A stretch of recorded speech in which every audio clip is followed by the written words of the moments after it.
Since we covered 5 times that Peggy was right, it's only fair that we look at her doing wrong. So here's 4 times that Peggy was wrong, and yeah, a bunch of honorable mentions. What you two did was wrong. You've not only disgraced the flag, you've disgraced the republic for which it stands.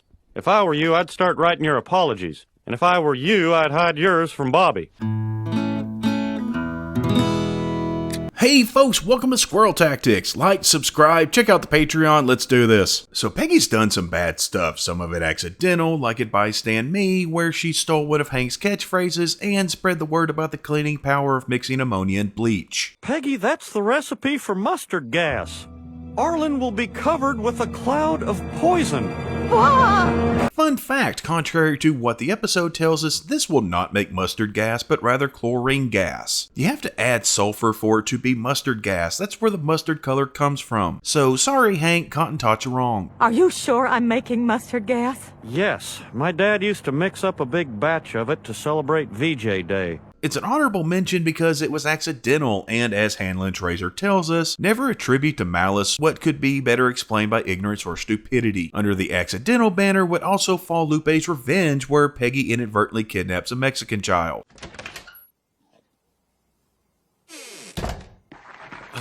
Peggy, there's a little Mexican girl in the utility closet. Must be a friend of Bobby's. Bobby! Bobby! As well as unwittingly smuggling cocaine into prison in Death in Texas. Oh, Hank, it's so awful. Hank, I've been smuggling cocaine into West. Smuggling cocaine? That's got to be illegal, Peggy. Well, I thought it was boggle sand. Another honorable mention, because it really became an issue due to a later episode, is Peggy's hypocrisy in I Remember Mono, where she was mad at Hank for being sexually assaulted and given an illness, causing him to miss their first Valentine's Day. I'd spent most of my teenage years working on my offense. I had no defense. Well, why didn't you just tell me? I would have forgiven you, Hank. I mean, I made out with plenty of guys behind your back. What? Well, of course I did not. But now you know how it feels. But we find out later in Luann Virgin 2.0 that she had had sex with someone before meeting Hank and lied to him about him being her first and only for their entire relationship. You watch it, young lady. Your aunt and I never... No. Before she met you, with Wayne Trotter. Peggy. Well, it's true. Ah! He's gay now, if that makes you feel any better. Ah! No, of course it doesn't. A few more dishonorable mentions here in How I Learned to Stop Worrying and Love the Alamo. She recreated Trip Larson's death using Flat Stanley and made Luann watch. And when I say recreated, I mean same method in the same building on the same line. Do we really have to worry about children wandering into pork plants and climbing onto the kill line? Not if I do my job. Let's also not forget about the time she lied about being a nun to get a teaching job, and Are You There, God? It's me, Margaret Hill. You're impersonating a nun. With the gajillion things that are right about this, you zoom right in on the one negative. Number 4, Old Glory. Peggy wrote Bobby's paper for him, then stole and destroyed Bill's American flag. Peggy writes Bobby's essay about what he loves about America, and it's well written enough that other students want Bobby to write their papers. This leads to Bobby stealing musings from Peggy and a rival sub, Peggy Donovan, voiced by Heather Locklear, figuring out that Bobby was guilty of plagiarism. When it comes to tea cozies, it's either crochet or the highway. Now that doesn't sound like the Clark Peters I know. The Clark Peters I know likes to burn things. She threatens Peggy that if she and Bobby don't confess, then she'll turn them in, but Peggy has another plan. That flag got us into this mess, and that flag is going to get us out. At tomorrow's assembly, we will give those saps a good old-fashioned star-spangled snow job. See, earlier in the episode, Bill had saved a flag from being destroyed, and the flag is what inspired Bobby to write his original essay. So Peggy's plan is to steal the giant flag from Bill's front yard. And remember, we are stealing this flag. We are not disgracing it. Ready? Ow! Uh-oh! But on the way to the school with the flag, it ends up falling out of the back of the truck, and Peggy runs it over, tearing it as it gets wrapped around the axle. They get the flag inside and get it hung up, and Peggy's plan is that they give a rousing speech and unfurl the flag in front of their audience, and the place will go crazy, especially when Bobby lights flares to seem extra patriotic. Yeah, it sounds like a good plan. Light the flares, Bobby! Oh, they are beautiful! This is going to work.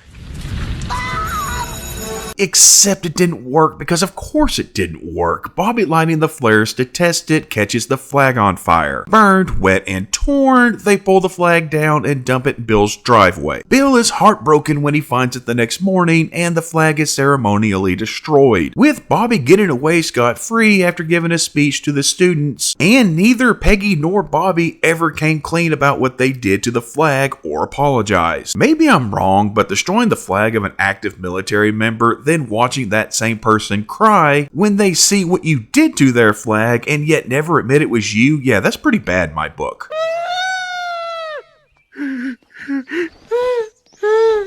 What kind of animal would do such a thing? A bear? Number 3, Goodbye Normal Jeans. Peggy gets jealous of Bobby. So Peggy's done some pretty messed up stuff to Bobby, like in Peggy's Pageant Fever, when Bobby says that he doesn't consider Peggy to be beautiful. Yeah, that was kind of mean. Bobby, don't you see, when you look at me now, you can't see somebody who's beautiful. You just see a mother. I don't know. I think Connie's mom is beautiful. And Mrs. Grandma. All right. Hey, there's me standing next to the world's largest roadrunner. Are you still having those nightmares where he pecks out your eyes? I forgot about those. Good. But her reminding him of his Roadrunner eye-pecking nightmares, which causes them to return, was pretty messed up. Oh, no, not my eyes. I thought he stopped having those nightmares. But worse than that was Goodbye Normal Jeans, where Bobby takes home economics and he's given a stain to remove as an assignment. What the... There better be a naked cheerleader under your bed. Don't get mad, but I think I'm gonna fail home ec. Well, of course you're failing home ec. You're a guy. By the way, I took 2 years of home ec in high school, mostly because it was easy and I needed electives. But it's still a good class to take for everyone. Also, Bobby going to Peggy gives us an opportunity to see just how terrible Peggy is at being a homemaker, which kind of becomes a pattern in this episode. First, you blindside it with press soak. Then, you sucker punch it with some hot water. And just when it's begging for mercy, you rip off its head and pour bleach down its neck. Finish it off, Bobby. Are you gonna let that stain call you a sissy? No!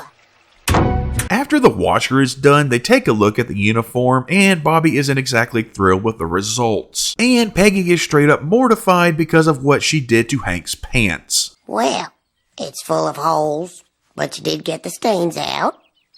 Mostly. Uh-oh. Bobby, these are your father's dungarees. Also, apparently Hank only owns 1 pair of blue jeans, which seems kinda odd. But anywho, Bobby takes the ruined jeans to his home ec teacher, who directs him on how to fix them. Which he does, while also showing that he's better with a sewing machine than Peggy is. Look what I got! I got a bolt of denim from Miss Bittner. I used your old jeans as a pattern, and I fired up Mom's sewing machine. My sewing machine? No, it can't make seams this straight. So Bobby fixes the pants that Peggy ruined, then he makes a pot roast as a class assignment, which Hank prefers over Peggy's pork chops. Something that Peggy is none too happy about, though part of it might have been that they had the same dinner routine for years, and maybe it was time to shake things up. Well, just make sure when you're done playing, your mother has her kitchen back. It's Tuesday night pork chops, you know. Yes, Bobby, I can handle the heat. So get out of my kitchen, because with pork, the slightest mistake could kill us all. She gets a homemaking magazine from Nancy, who got it from the library, and it gives her the idea of making a centerpiece for the upcoming Thanksgiving dinner. Though we also learn that Peggy isn't too great at crafting, and instead she just ends up covering the table in yard waste. Dude, don't touch it, Bobby. Those nests could be full of fleas and ticks. Not if you take the birds out. They'll build another nest. They're not just going to let their eggs sit there on the sidewalk. She complains to her hairdresser Ernst, voiced by Toby Huss, so you know what's coming. Bertie, the strongest man in the world. Anywho, she complains to Ernst about Bobby usurping her place in the home while he gets the fleas and ticks that she had picked up from her failed centerpiece out of her hair. And he recommends that she focus on what Bobby can't do, specifically in the bedroom. Yeah, he may be getting an A in home ec, but at what cost, huh? At what cost to me? Cooking and cleaning and sewing. I did not hear you mention the boudoir. I can think of many things to be done there for Hank. So he gives her a sexy new haircut, but she comes home to find that Bobby has not only knit Hank a skill saw buddy, but also has made dinner, plus apparently he's mastered the use of cheese. I'm not usually a big fan of cheese, but boy, the things Bobby does with it. Now, I love cheese, and you might be saying, but I thought squirrels were lactose intolerant. And yeah, we are, but we can have cheese as a treat from time to time. Personally, I love Cabot cheese. They don't pay me to say that, it's just damn good cheese. But if you work for Cabot, I will absolutely shill your cheese. Anywho, Peggy tries to make a move on Hank, but it backfires because the smell from the products in her hair is too strong. And I get this because I've had the same sort of thing happen, and you have to remember that this was back when most hair products smelled like Lysol and not lilac. Ugh. What's wrong? Is Bobby's cooking coming up on you? Ugh. I think it's all that beauty stuff in your hair. It kind of has that new car smell. Boy, that cheese. Yep, that cheese. Cabot cheese. They don't pay me to say it, it's just damn good cheese. Hey, a squirrel could drink. The smell for Peggy's hair keeps waking Hank up, so he separates their sides of the bed, which makes Peggy mad enough that she decides to sleep on the couch. Except Bobby is cleaning the couch, something that Peggy apparently hadn't gotten around to in quite some time. Was this ever an outdoor couch? Okay, fine. I will sleep in your bed.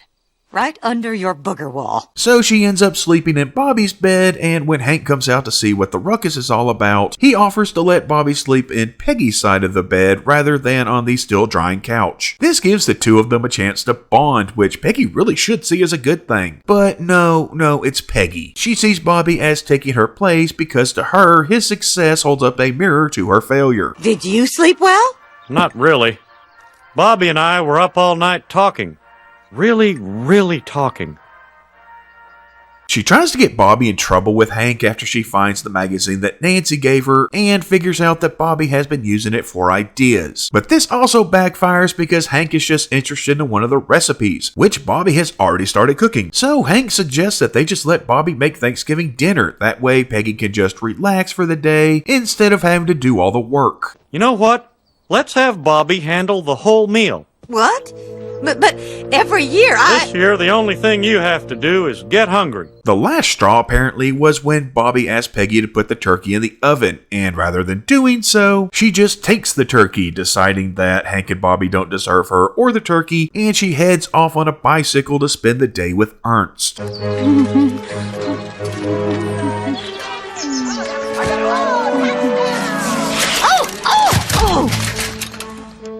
Things don't quite work out though, as Peggy was under the impression that Ernst was gay, and when she saw that he had a family and wasn't alone, she did not take it well. Ernst ends up calling Hank and explains the situation, including the missing turkey. Son of a gun. Your mother took the turkey and ran off to her hairdresser's.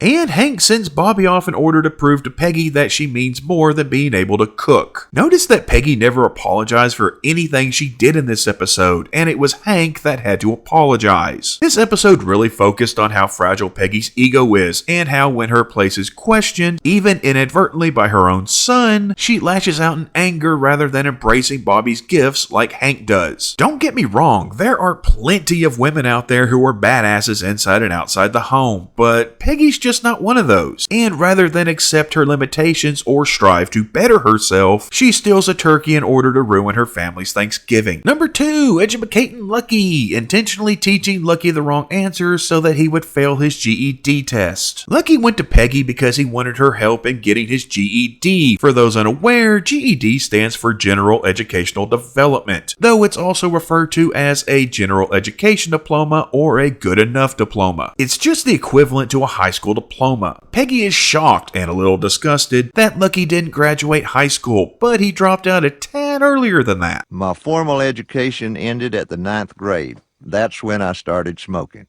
And they wouldn't let me smoke in school, so Wonderful. With a little prodding from Hank, she decides to do it, and I gotta say, this little piece of advice from Bobby is way funnier to me than it probably should be. Morning, all. Study hard, Lucky. Whatever you do, don't correct her Spanish. The tutoring does not start off too well because Peggy did not come fully prepared, but interestingly, Lucky did, having already read his upcoming reading assignment and offering his opinion on it, showing that he is indeed serious about this. At least he's a lot more serious than Peggy is. Your homework is to read the first 50 pages, which we will discuss tomorrow. Hope it's okay with you, but I already done that. Luann mentioned we were going to read it. Oh. Now, I get the feeling that the river ain't just a river, like it's supposed to represent something. Am I way off base here? Let me just refresh myself. We also see a difference in their levels of morality when Lucky accidentally breaks a figure and he insists on paying for it, though Peggy's fine with just tossing it under a table and walking away. We'll just call this one the unknown soldier. No, ain't Peggy. I broke it. I gotta buy it. Lucky, forget it. No one's ever gonna know. I'll know. In my family, we live by a code. We don't steal, and if we make a promise, we damn well keep it. Peggy is also in for a shock when she learns why Lucky wants to earn his GED, leading to yet another poor soldier figure to suffer a terrible fate, followed by Lucky being lucky. Once I get that, I'll be good enough. Good enough for what? Good enough to ask Luann to marry me. Don't worry, Aunt Peggy. That one's on me. She complains to Hank about how terrible Lucky is for Luann and how much potential Luann has, even going so far as to say that education for education's sake is a waste. But Hank defends Lucky as being better than the other guys that Luann's dated, which is true. However, Peggy comes up with the idea that if she teaches Lucky wrong, then he'll fail the test and therefore be unable to marry Luann, which Hank shuts down pretty quick. Unless I purposely taught him the wrong information. You know you can't do that, right? Peggy being Peggy, she decides, screw it, I'm doing it anyway. And she did do it to save Luann in her eyes, but it's still wrong. So she teaches Lucky incorrectly, like how multiplying a number by itself is always 0 among other things, which even Bobby notices isn't right. Wait a minute, that doesn't sound right. I think it is, Bobby. It's right here on one of Aunt Peggy's flashcards. But Mom, I thought... Bobby, fire drill! Come on, drop and roll! Go, go, go! And sadly, Peggy's clandestine plan works, with Lucky not doing too well on the test due to being taught incorrectly, though it's probable that he still did better than Jimmy Witcher did. Pi r squared. Now what's the value of pi again? Oh, right. 90210. Stupid idiot! You just gave away the answer! Mine! And when Lucky's results came back, the family put together a whole celebration with a banner and cake and everything, even though Peggy knew he failed because of her. And when Lucky read the results and saw that he failed, Peggy actually silently celebrated. Failed? What? Well, until Luann announced that she was pregnant, then Peggy was not in such a celebratory mood. When did this happen? Did this happen here? It better not have happened here. Luann is excited to get married and start a family, but Lucky pumps the brakes on that idea and tells her he can't marry her without his GED. And I love Hank's reaction here, using a chair like a lion tamer. Oh, no. Oh, God. I've let us all down. Oh, Lucky. Hank tries to reason with Lucky, but he won't budge on his code. And Peggy doubles down, trying to convince Hank that Lucky not being around is what's best for Luann. Though Hank disagrees and gives a pretty good speech explaining why. Look, I don't think having Lucky around as a husband and father is going to hurt Luann's chances to become an astronaut or a brain surgeon. We just need to make the best of a bad situation and help those two get married. Damn it, Bobby! Where's Mommy's bourbon? Hank heads out to Lucky's to convince him to marry Luann anyway, and Peggy shows up to help, finally getting it through her skull that Luann was happier with Lucky than without him, and she admits to intentionally making him fail the test. I intentionally made you fail that test. You did what? Yeah, I was wrong. I get it. Lucky, I sabotaged you. Yeah, notice there was no apology there, just a yeah, I know it's wrong brush off. Hank and Lucky have every reason to be livid with Peggy, yet she dismisses her own wrongdoing, which might have added to Lucky not believing her because he thought that she was better than that. You would have passed if it weren't for me. Probably by the skin of your broken little teeth, but you would have passed. I don't believe you. Your code of honor wouldn't allow it. Code of honor? I don't have a code of honor. Who the hell has a code of honor? I have a code of honor. Lucky explains that his family has a tradition of accomplishing something before they can get married. His father to be heavyweight champion and his grandfather to learn French. Neither of which ended up happening, meaning all of their weddings were shotgun weddings, where they were forced to marry their baby mamas. So Hank plays along and forces Lucky to propose to Luann, going so far as to hold a shotgun, though he does refuse to cock it, which is a smart move, plus looky here, trigger discipline. Is that gun cocked? It's gotta be cocked. I'm not gonna cock it. Okay. I'm in no position to make demands. Oh, and Peggy gets a shot in before welcoming Lucky to the family. Just a second.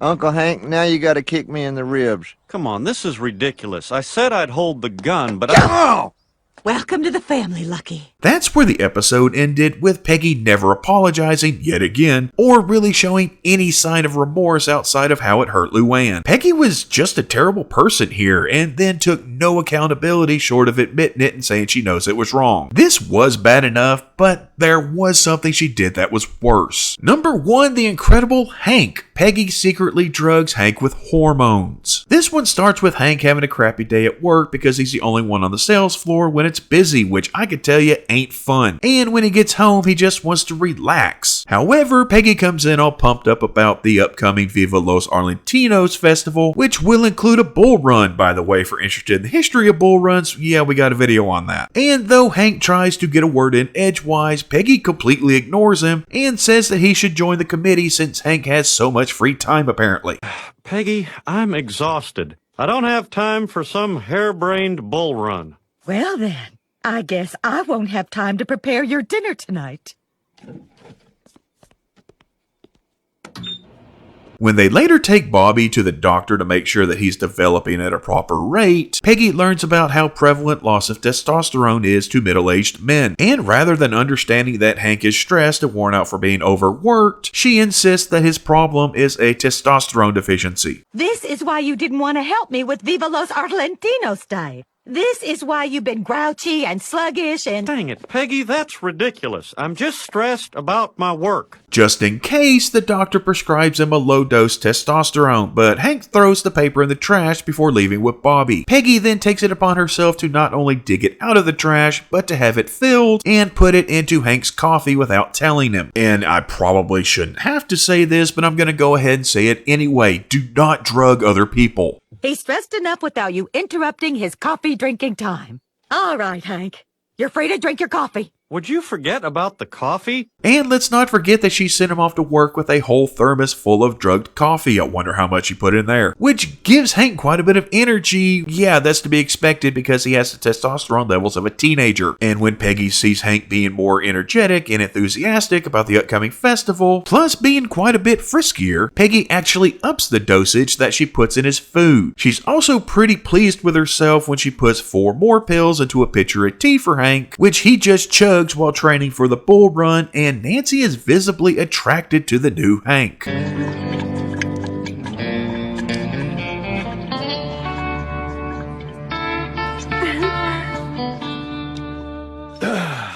Afternoon, ladies. Oh, Hank, stop. Problem is, one of the downsides to having too much testosterone is aggressiveness. And we start to see this as Hank becomes more and more like a teenager, first going way too far with Dale during his training. Grr. Is that all you got? Come on. Hey! My God, Hank's getting right in the bull's face. I'll kick your fat bull ass. Come on. Ow! You play too rough. I'm going home. Then by pretty much throwing a hissy fit when he wanted to have a quickie with Peggy and they couldn't because Cotton was coming over for dinner. What? Dang it, he always ruins everything. Why does he have to be here? I got my own house so I wouldn't have to deal with his crap. Can you hear yourself? Yeah, I can hear myself. Can you hear this? Seeing Hank's negative change in behavior, Peggy meets with a doctor who tells her that she shouldn't be drugging her husband. Thanks for that there, doc. And that she can't just cut him off cold turkey and act like this didn't happen. He gives her some scrotal patches that will help Hank taper off the testosterone. And Peggy heads home to finally spill the beans to Hank, who takes it better than a lot of people would. You what? Man, come quick! Hank and Peggy having old school redneck domestic squabble on front lawn. How could you, Peggy? Oh, I bet she burned the meatloaf. It caused what? Why he point at his crotch like that? 20% shrinkage? You want me to put a patch on my what? Okay, it's going in a weird direction now. And we finally get to hear Peggy say those two little words that she avoids like the plague. And to think all it took was drugging her husband to the point that he re-entered puberty. I'm sorry. I think I want to yell at you, but I don't know if it's me or the hormones or the lack of them or... Hank still runs with the bulls even though he is in a significantly weakened state because he said he would. There's that code of honor. But Peggy has to embarrass him one more time before the run starts. Hank Hill, I demand that you put this on yourself now! Peggy, put that away! So at least this time we got an apology from Peggy, but still, she drugged her husband with hormones to the point that it restarted puberty, just so that he would be more energetic, meaning he could help with what she wanted to do. And she reveled in the attention he got from other women because it made her feel better about herself. To me at least, this has to be the worst thing that Peggy has ever done. So what did you think of our list? Did we leave anything out? And what's the worst thing she's done in your opinion? Let us know down in the comments. We appreciate you watching, and we'll see you next time. Really? So you're saying people actually keep this guck on? Oh yeah, personally I think it's an excuse to be lazy. A grill is meant to... The man is an anchor around her neck, Hank. Oh, we're not really talking about the grill.